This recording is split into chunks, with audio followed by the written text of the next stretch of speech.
Ngayon mga kabilog, natapos na tayo sa pag-build ng tabletop or bar top arcade. So tinatawag ko kayong mini arcade kasi ito yung pinakamaliit na nagawa natin ng arcade. Pero 25-inch TV siya. So makikita nyo, compared sa mga build natin before, naka-rubber nosing na siya.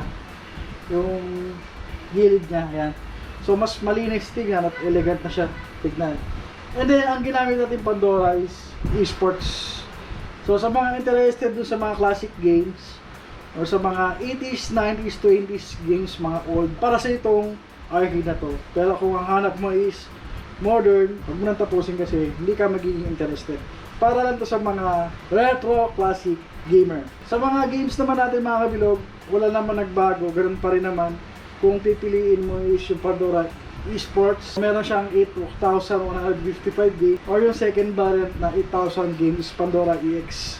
Available pa rin naman yun, pero mas nire-recommend ko to. Ito kasi parang latest product natin ngayon at mas okay siyang gamitin kasi medyo updated konti yung mga game list. So pag sinabing updated, medyo nadagdagan ng mga emulator or mga listing ng games. At iba na rin yung gamit ditong hardware, software, tsaka yung output. Yung output kasi nito 1080p, pero hindi siya ma-apply sa game.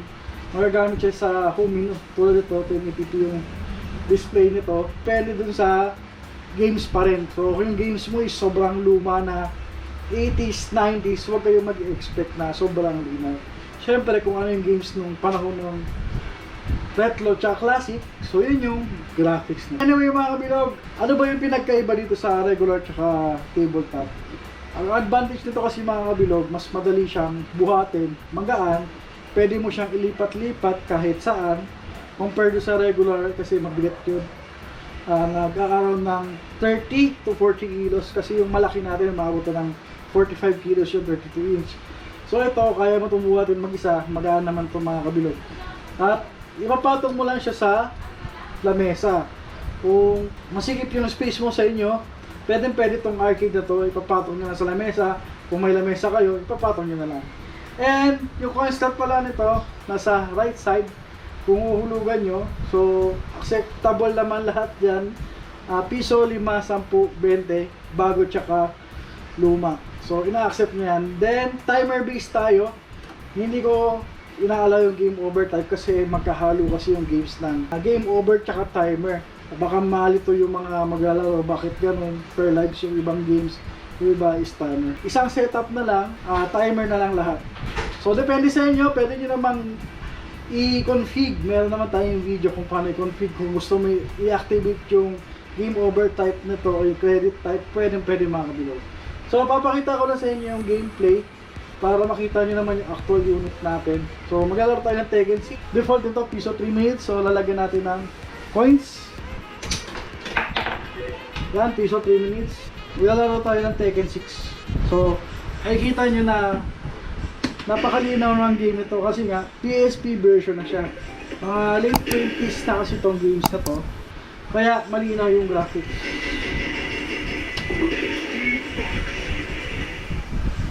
Get ready for the next battle. Yan, so makikita nyo yung gameplay, papakita ko sa inyo. Round 1.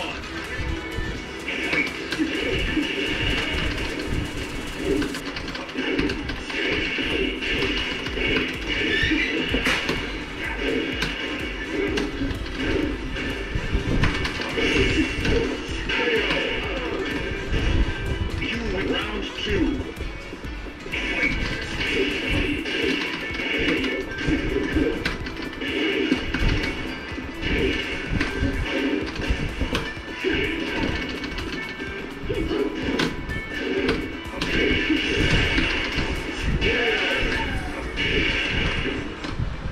Get ready for the next battle.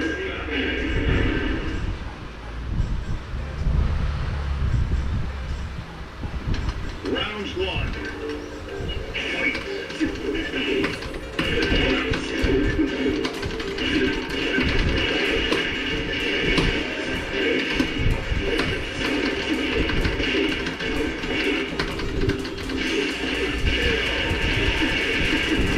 Round 2.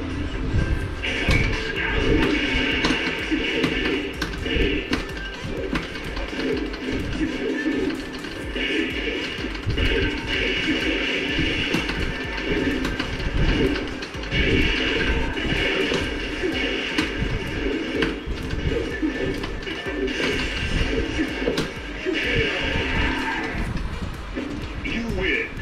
Get ready for the next battle. Round 1.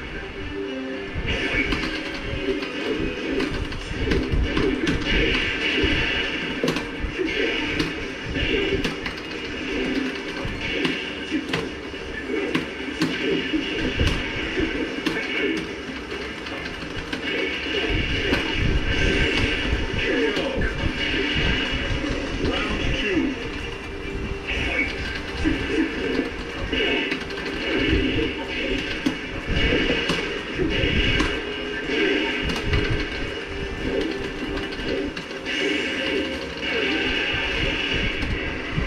You win. So yun, okay na yung 3 minutes napakita sa inyo. Dahil mag-exit na tong game na to, in 10 seconds yung timer na nakikita nyo dito. Ayan. So pagka nakikita nyo yung countdown, tulugan nyo na para hindi mag-exit yung game. So automatic kasi mag-exit yung game pagka ubos na yung time. So yun mga kabilog, napakita ko sa inyo sample ng gameplay ng arcade machine natin at walang naging problema, smooth na smooth yung gameplay. Kung may mga tanong kayo, comment na lang kayo sa comment section sa baba, try natin sagutin.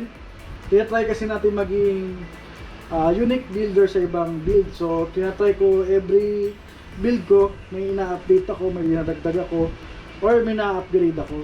So maybe soon mag-upgrade pa tayo, design, box, or sa games. Kung ano yung pwedeng i-upgrade, i-upgrade natin.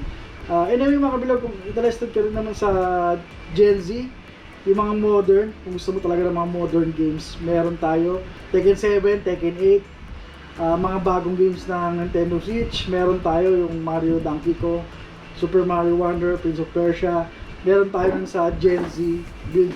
Kung gusto mo yung ganong build at interesado ka, PC based na kasi yun, message mo na ako sa Gigabit Tech or sa Big James TV para mapag-usapan natin. At meron tayong bagong list ng game list ng Gen Z. Hanggang dito na lang at sana nag-enjoy kayo tapusin tong video na to. At maraming salamat sa mga sumusuporta sa channel ko at nakapag-subscribe na. At huwag niyo kalimutan subscribe yung channel ko, Big James TV. At hit mo yung notification bell para pag nag-upload ako ng mga ganitong videos or any tech tips videos ay ma-notify kayo. At kita-kits na lang sa next videos natin. Bye-bye!